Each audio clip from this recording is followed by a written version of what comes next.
let's look at Transformers issue number 38 from Marvel.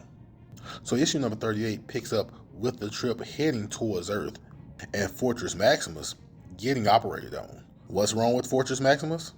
Oh, nothing. He just wanted to be a little bit bigger and also make an adjustment to his headmaster form. His head used to be this augmented Nebulan named Gallon.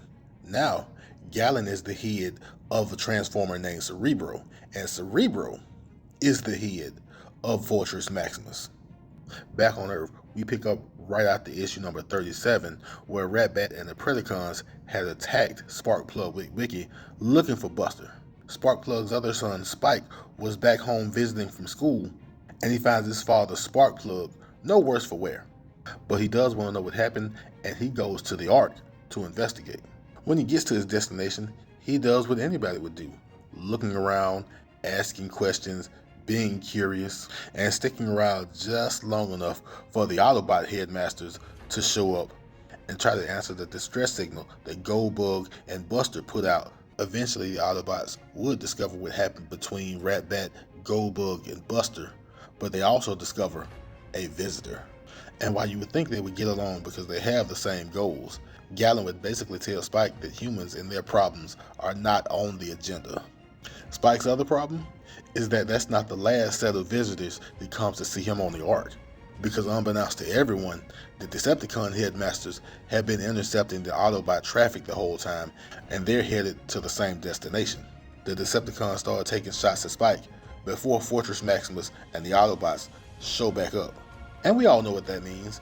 Autobot Decepticon headmaster gunfight in what used to be the Ark. And it turns out that Fortress Maximus is bigger and tougher than Scorponok even remembers. But you know who's not bigger? Humans. So Scorponok's plan is to attack and trap Spike. And then Fortress Maximus and the Autobots have a choice to make.